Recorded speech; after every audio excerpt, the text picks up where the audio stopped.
So I used to be a CNA at a hospital in Missouri. Our general job description is to take vitals at specified times, document input and output, and then just help patients with whatever they need.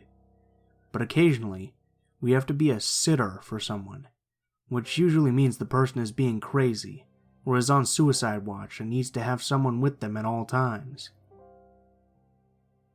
Being a youngish and relatively average-looking female, I've had my fair share of creepy and weird hospital patient stories. I've been bitten, kicked, groped, and all that. But this particular story is probably a moment that actually made me realize that people can be terrifying creatures. More background. The hospital I worked at was hit by a tornado in May 2011, and sometime after, our behavioral health facility was relocated to a much more secluded area, very close to the border of Missouri and Kansas, though only a few miles from town. I'm talking, you could see all the stars outside and hear coyotes in the distance. It seriously felt like the scene of a potential horror movie during my smoke breaks outside there. I worked overnights, and though I usually work cardiac, I was called over to behavioral health to be a sitter. I was a little creeped out just because of that. I remember thinking about what we would even do if the power went out and stuff, which actually did happen later, but I wasn't there. No one escaped, but all the doors auto-unlocked. I get to work, and upon receiving report on the patient, the daytime tech tells me this. I honestly don't even know why he needs a sitter. He's so nice and polite. He calls me ma'am and held the door open for me and stuff. He did sort of get into a fight with another patient, so that's why he has to have a sitter. But the other patient started it, and he isn't even here anymore. You're gonna have a pretty easy night, girl. So I sit next to the guy and try to relax. I honestly wasn't that worried about being in the men's area, because generally the women's ward is much more known for causing trouble and violent outbursts. Also, in Missouri, most patients are just bipolar or schizophrenic and off their meds, or drug addicts and people who admit themselves because they can't afford the help they need. And this guy was super nice. He was totally polite and asked about my tattoos. He enthusiastically showed me the bear he had tattooed on his arm and stuff like that. As time passed, the night continued to be relatively uneventful, and as bedtime came, around 9 p.m., the guy got into bed and went to sleep. In his room, I situated myself on the floor in the corner near an outlet so I could read my Kindle with my back against the wall. Keep in mind here that while I had worked in the hospital for a while, I had only worked in behavioral health one other time, and never really got the specific kind of training that the psych techs get. Like how you're always supposed to walk behind everyone so your back is to no one, and such safety measures. We did have alarm buttons that clipped onto our scrubs, but they were apparently pretty flimsy, because when I took a lunch at 3 a.m., I noticed mine on the floor, slightly under the patient's bed. The guy slept fairly well until around 1 a.m. Around that time, he started to wake up and just sat in his bed staring at me. I didn't want to appear nervous, and I wasn't really allowed to leave his room anyway, so I would just say hi, tell him the time, and suggest that he still had some time to sleep before breakfast. He had such a weird blank expression on his face, and he would stare at me and then ask if he could call his parents because he had some things he needed to discuss with them. I would just reiterate the time and tell him he could call in the morning. Around 3 a.m., I took my lunch with the nurse who was assigned to my patient. While we were eating, she told me she couldn't believe I was brave enough to sit in his room, all things considered. I asked what she was talking about, and said since he only needed a sitter for fighting some other dude, I wasn't really worried. And that's when the nurse proceeded to tell me that the man was admitted because he kept threatening to murder his parents, that incidents kept escalating from him making telephone threats to bringing a gun to dinner with them, until finally they brought him in when he started leaving corpses of violently slaughtered animals on his parents' doorstep. She told me that when they went into his trailer, There were a bunch of gutted and dead animals in his home, and there was blood and feces smeared all over the walls. So I don't know if the daytime girl didn't know all that, but I definitely had myself cornered in this guy's room. I was in the spot literally the furthest place from the door, with an alarm button that had fallen off of me half in the night anyway. This was a guy who was showing serial killer symptoms, and I was told that he only needed extra care because another patient had initiated a fight with him.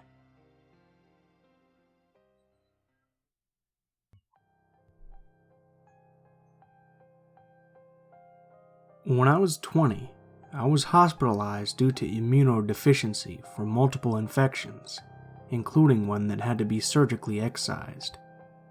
A lot of crazy stuff happened during that visit, including being misdiagnosed with AIDS and flesh-eating bacteria. And this is at one of the best hospitals in the USA. But this was by far the scariest thing that occurred during my stay. One night, about 3 a.m. I think, one of the nurses came in. I woke up because I had slept a lot that day, and the bright lights in the hall bothered me. It wasn't my normal male nurse, but an older woman, maybe mid to late 40s. I had never seen her before, and she looked very severe. She didn't acknowledge me at all when I greeted her and asked her questions. Just finally said, "Time for your medication," or something like that. I tried to respect that she didn't want to talk and just faced forward again, because it hurt to move. But I noticed that she had a much larger volume syringe than usual. My morphine dose was always given in a 10 to 20 cc syringe, but this thing was huge, like a 100 to 500 cc syringe, and the accuracy couldn't be that good.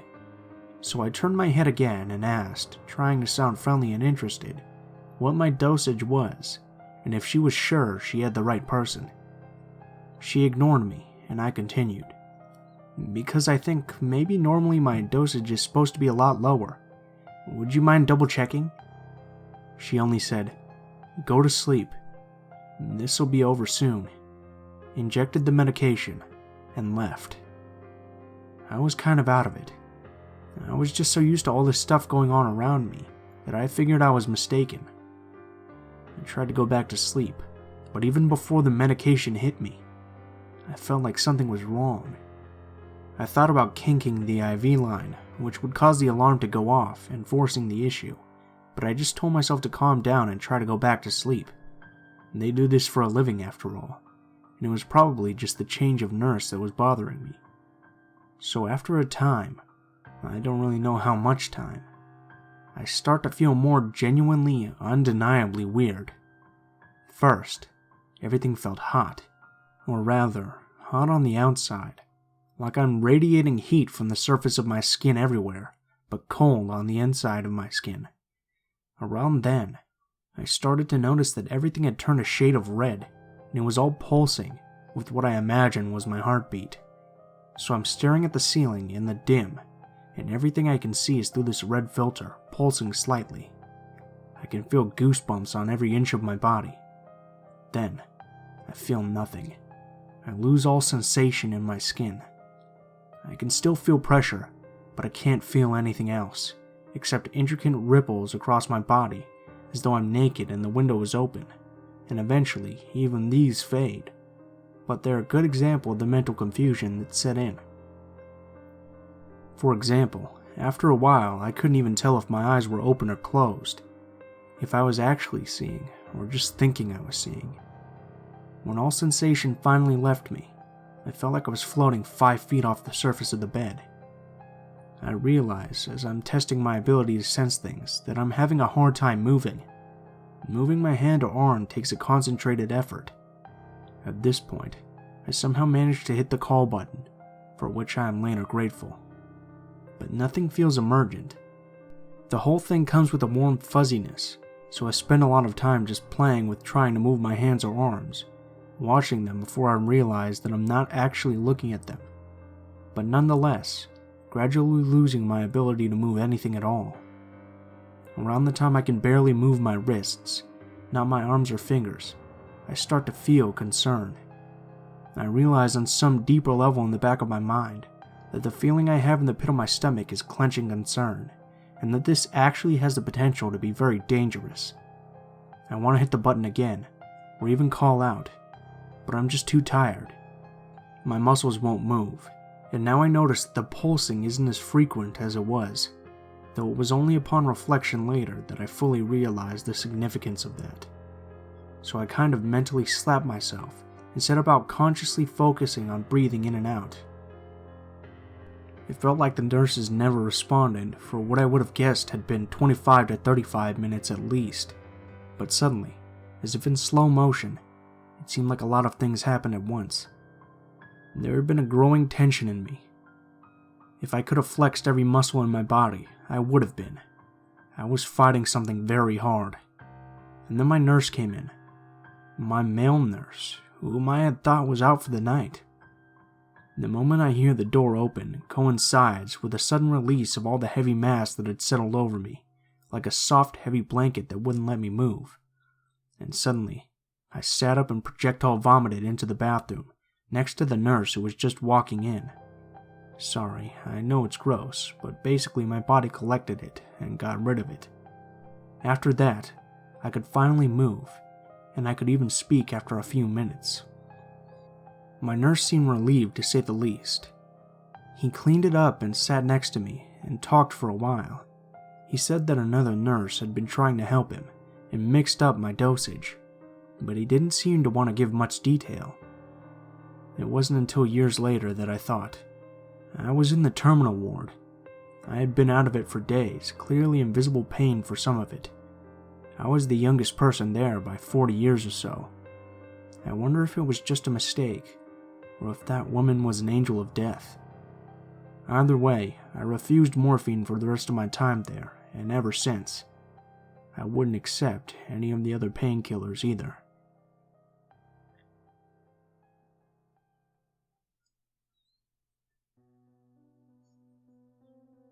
I'm a 28-year-old guy from England.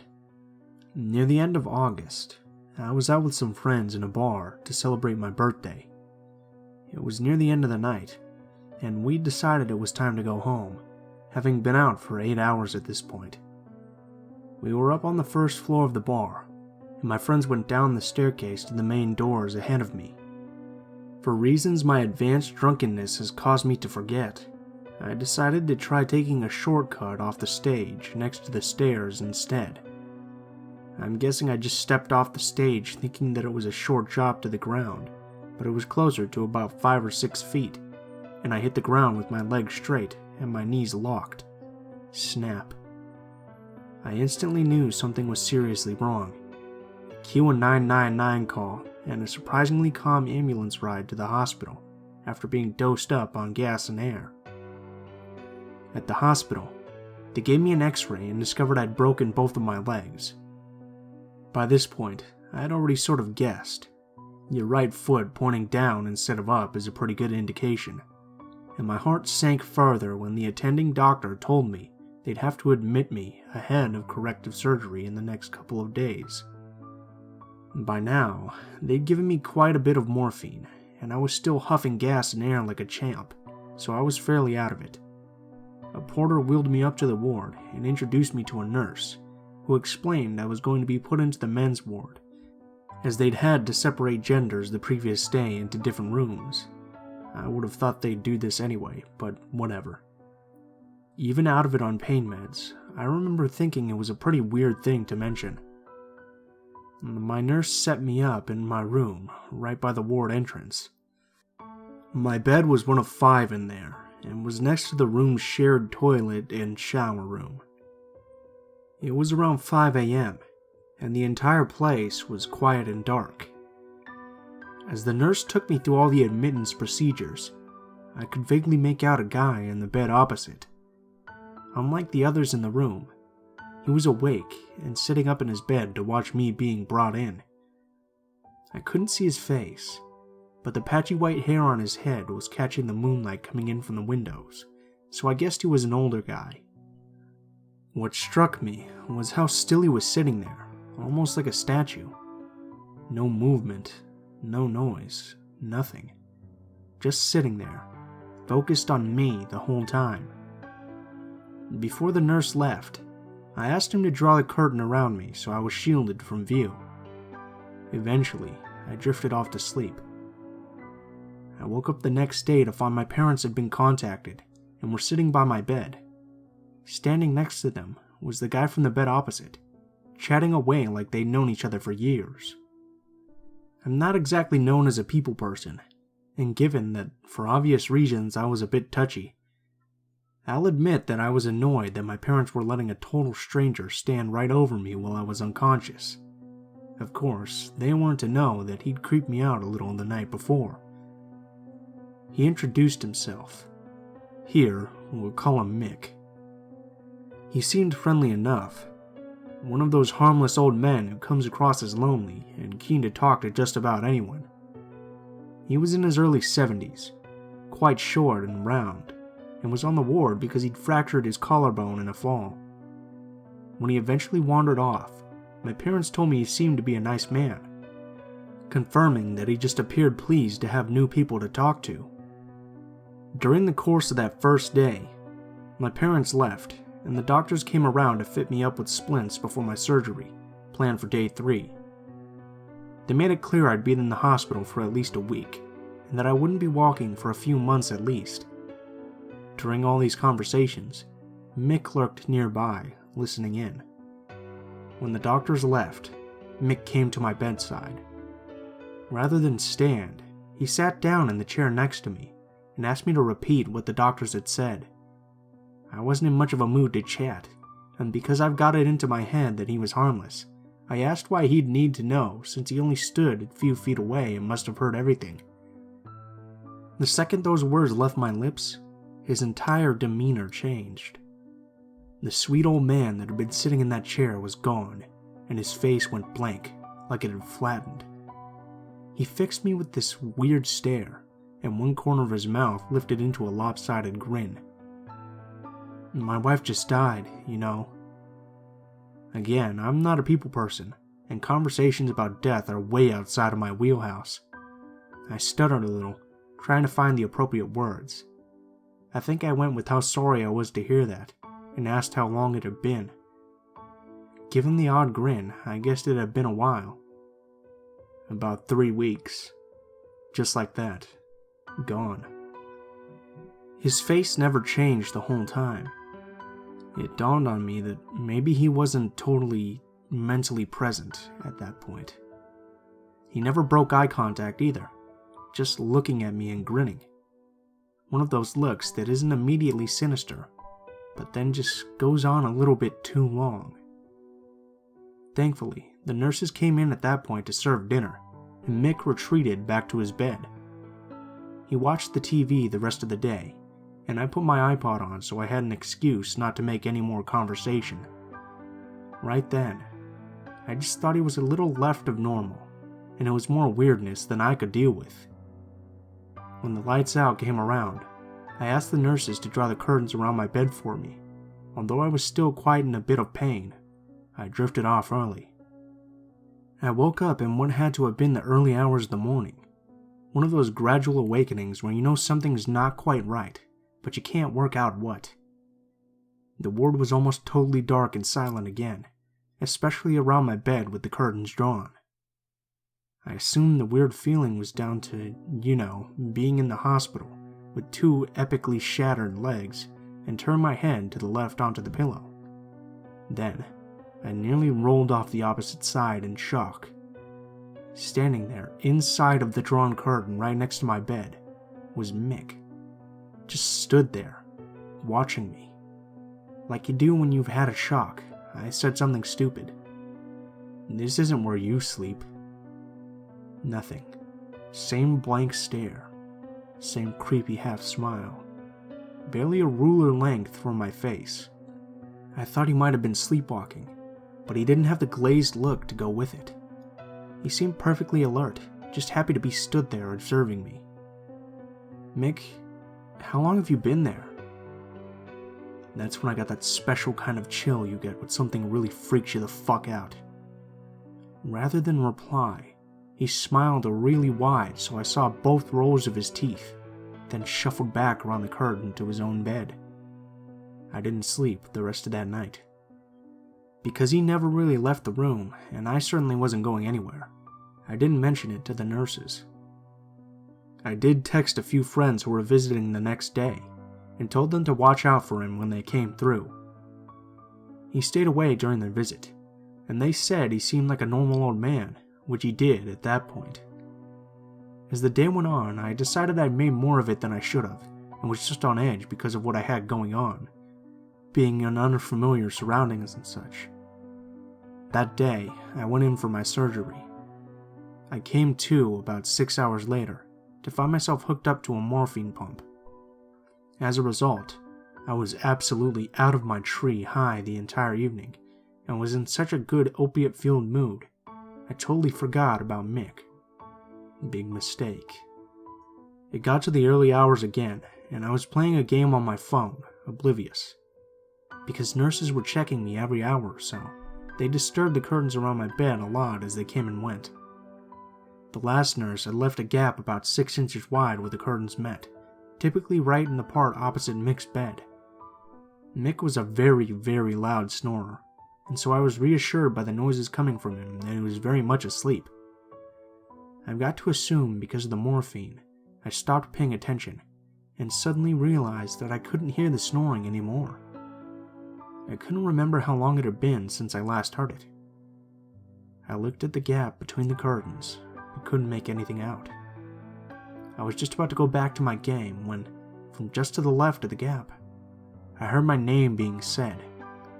Not a normal way of saying it, not a whisper, more of a groan almost. Low and gravelly and menacing. I froze. I mean, what's the protocol when a pensioner has got out of bed in the middle of the night for the second night running to mess with you? I sat paralyzed, with this odd sense of vulnerability. I was immobile. I couldn't really confront him or get up and leave. I was stuck in my bed, heavy bandages and braces around both legs and hooked to an IV. I slowly moved my hand down from my phone to the call button for the nurses. Just as my hand reached it, the long groaning of my name stopped. So did my hand. Had he seen me reach for it and gone back to bed? No, he was still there. About 30 seconds passed, presumably the length of time it took him to be comfortable that I wasn't going to press the button. Then came the heavy breathing. Long, rasping intakes of air, followed by extended groans to expel it. Over and over and over, right at the foot of my bed. That was my limit. I hit the call button and the light went on above my bed. I heard the buzzer sound down the hallway at the nurse's station. There was a burst of movement behind my curtains, and I heard the nearby toilet door quickly open and closed. Not afterwards, a nurse responded to the call. Mick was still in the toilet, but because it was close by, I beckoned the nurse nearer so I could whisper. I told her what had happened and about the previous night, and asked if something could be done. She nodded and said she'd be right back. While she was gone, Mick emerged from the toilet and I heard him climb back into his bed. Thankfully, the nurse had fully closed my curtains, so at least he couldn't see me now. An hour passed and eventually the nurse returned. I was expecting to be moved elsewhere, but instead she told me that I couldn't have a sleeping pill due to being on morphine. I tried my best not to be impolite, and calmly told her that I didn't ask for a pill. I asked for something to be done about what had happened. The last thing I wanted was to deliberately knock myself unconscious with more meds. She sort of shrugged, half explained that all of the wards were full, and disappeared again, telling me to get some rest. I didn't sleep for hours. Mick's snoring eventually resumed, and the day finally caught up with me, so I cautiously allowed myself to drift off. The next morning, everything seemed normal again. Mick made small talk, which I didn't really respond to, and eventually left me alone. That afternoon, a guy younger than me was admitted with a broken leg. This guy was 18, but looked about 12. It was ridiculous. Mick didn't seem to think so, because suddenly this guy was the focus of all his attention. I felt sorry for the fresh meat, but grateful that I might be able to relax now. That night, I slept pretty well, until about 3 a.m. I woke up to a weird sensation on my left foot, the toes of which were poking out of the top of my bandages. My eyes adjusted to the darkness, and I saw Mick again stood inside of my drawn curtains, playing with my toes, running his fingers along them, pinching them, moving them around, like he'd wanted me to wake up and see what he was doing, but not looking at them, looking me dead in the eyes, unblinking, grinning. I'd like to say that I lost my shit with him, called the nurses in and had him moved elsewhere, but the mind's a weird thing, so I didn't. I just sat open-mouthed and watched him as he kept moving my toes around. I think it was disbelief that kept me quiet, mixed with fear. He might have had more than 40 years on me, but I was trapped in that bed and totally at his mercy, so I didn't want to do anything to piss him off. Eventually he seemed to get tired of messing with me and disappeared behind the curtains back into his own bed. For obvious reasons, I sat awake the rest of the night, watching and waiting for him to show his face again, but he didn't. Every now and then I heard my name being groaned low and long. By morning, I was a mixture of furious and terrified. I'm not the kind of person who assumes the role of victim very often, and so I hated how easily this old man had reduced me to a paranoid wreck. Every time he got up to stretch his legs or get some water, my entire body went rigid, expecting him to come back to my bedside. He didn't, going back to devote all his creepy attention to the new guy again. That afternoon, Mick was called away for a scan, and so I finally had some time to speak to the 3 other guys in the room about what had happened. None of them had any idea about Mick's nightly visits, since they were dosed up on pain meds themselves. One of the guys had been there longer than I had, though, and he had been around when the wards were divided by gender. I asked him what had happened, and he responded that he wasn't totally sure. He just knew that something had happened during the night, and the next morning, men and women were in separate wards. For obvious reasons, I had a pretty good idea of what that something might have been. When Mick got back, he glumly announced that he'd been cleared to go home, and had an ambulance booked to take him there in an hour or 2. He started making his way around the ward, saying goodbye to everyone. He left me until last. You look after those legs in the future. They're fragile things. I half smiled, and because I'm crippled with English politeness, told him I hoped he'd feel better soon. Assuming the interaction was done and I'd finally seen the last of him, I picked up a magazine and started reading. No sooner had I done that, I felt a pressure around my left foot. I looked up and was about to yell out until I saw what Mick was doing. His hand was clamped around my foot, squeezing it so hard that his knuckles had gone white. Thankfully, the break on the left was further up. And that stare was back. Vacant, but intense with a creepy half-smile. Before I could respond, his mouth opened, and out came that same raspy voice I'd heard saying my name in the night. Very, very fragile. He let go of my foot, turned around and shuffled back to his bed to pack. A couple hours after that, he was gone. I did fill the nurses in before I was discharged, but none of them seemed to care all that much, dismissing what I'd experienced as either partly drug-induced or just misinterpreted.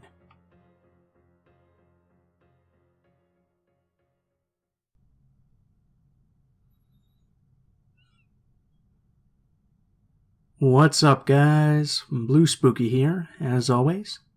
I just wanted to thank you guys so much for watching, especially if you made it this far to the end of the video. If you guys liked the video, please feel free to leave a comment, and possibly leave a like or share if you feel so inclined. If you have a personal story that you'd like to send in, or a story that you'd like me to read, please feel free to check the video description below. It will have links to all of my social media, including my Facebook, Twitter, and Gmail accounts. Go ahead and send me a message on any of those, and I'll try to include your story in a video as soon as possible. If you do decide to send in a story, please include in the tagline what type of story it is, and also how you'd like to be credited if I do end up using your story in a video. This weekend is going to be the Q&A update video, and then over the weekend I'm going to put together all the questions and answer the Q&A, so I'll be putting that update video up soon, so you guys can go ahead and look forward to that if that's something that you're interested in. Thank you guys so much for watching, and I hope you guys have a great day.